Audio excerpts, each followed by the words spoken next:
பயணிகள் பயணம் செஞ்சுட்டு இருக்கும்போது நடந்த விபரீதம்.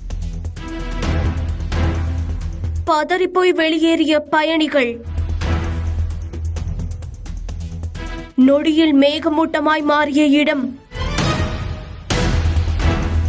கேரளா வயநாடு பகுதியில தான் இந்த ஒரு அதிர்ச்சி சம்பவம் நடந்திருக்கு. இந்த பகுதியில பயணிகளை ஏத்திக்கிட்டு தனியார் பேருந்து போயிட்டு இருந்திருக்கு. அப்படி போயிட்டு இருக்கும்போது பாதி வழியிலேயே பேருந்துல இருந்து புகை வர ஆரம்பிச்சிருக்கு. இத பார்த்து பதறி போன ஓட்டுநர் பஸ்ஸ அங்கேயே நிறுத்திட்டு எல்லோரையுமே எச்சரிச்சிருக்காரு. கொஞ்ச நேரத்திலேயே அந்த இடம் முழுக்க புகை மூட்டம் சூழ்ந்து காணப்படுது. புகை அதிகமானதால் பயணிகள் எல்லோரும் பதறி அடிச்சுட்டு வெளியே ஓடி வராங்க. அது மட்டும் இல்ல, இந்த சம்பவத்தை அங்க இருந்த பயணிகள்ல சிலர் வீடியோ எடுத்து அதை இணையத்துல ஷேர் பண்ணியிருக்காங்க. இந்த சம்பவம் பத்தி ஓட்டுநர் என்ன சொல்லியிருக்காருன்னா, ஷார்ட் சர்க்கியூட் ஆனதால இப்படி புகை வந்திருக்குன்னு தெரிவிச்சிருக்காரு. இப்படி பயணம் செஞ்சுட்டு இருக்கும்போது திடீர்னு புகை கிளம்பியதால் பயணிகள் மனதில் பரபரப்பு கலந்த அச்சம் ஏற்பட்டிருக்கு.